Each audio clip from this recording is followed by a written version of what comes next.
अब फिर से शुरू करते हैं सवाल जवाब का सिलसिला। दिल्ली से आर.के. अग्रवाल साहब हैं जो फोन लाइन पर जुड़ चुके हैं। अग्रवाल साहब नमस्कार।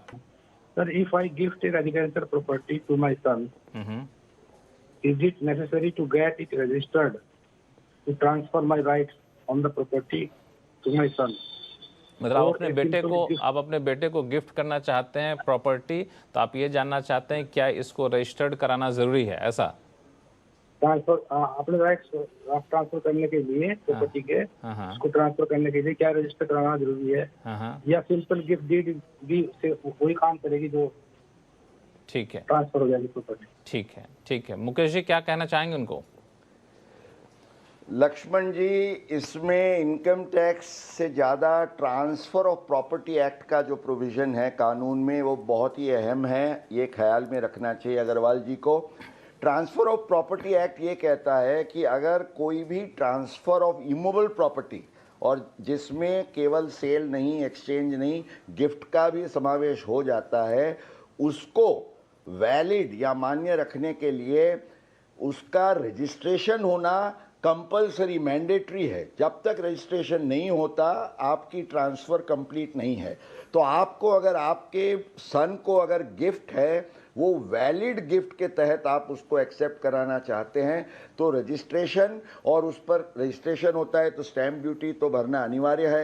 ये आपके लिए मैंडेटरी है। ये मुकेश जी, मुकेश जी, ये टैक्स के लिहाज से भी जरूरी है?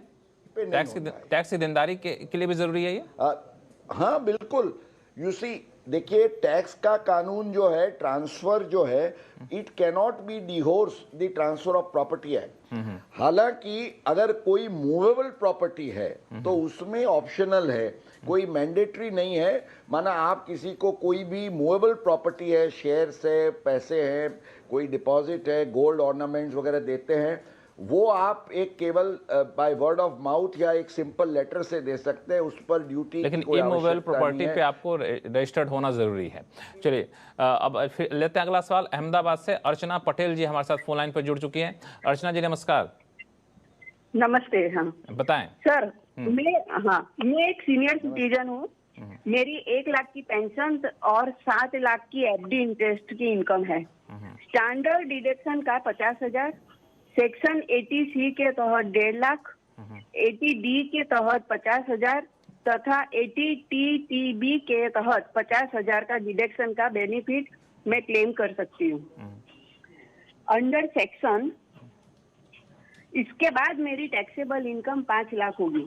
अंडर सेक्शन 87A के रिबेट का बेनिफिट गिनते हुए मुझे 0 टैक्स का फायदा मिल सकता है।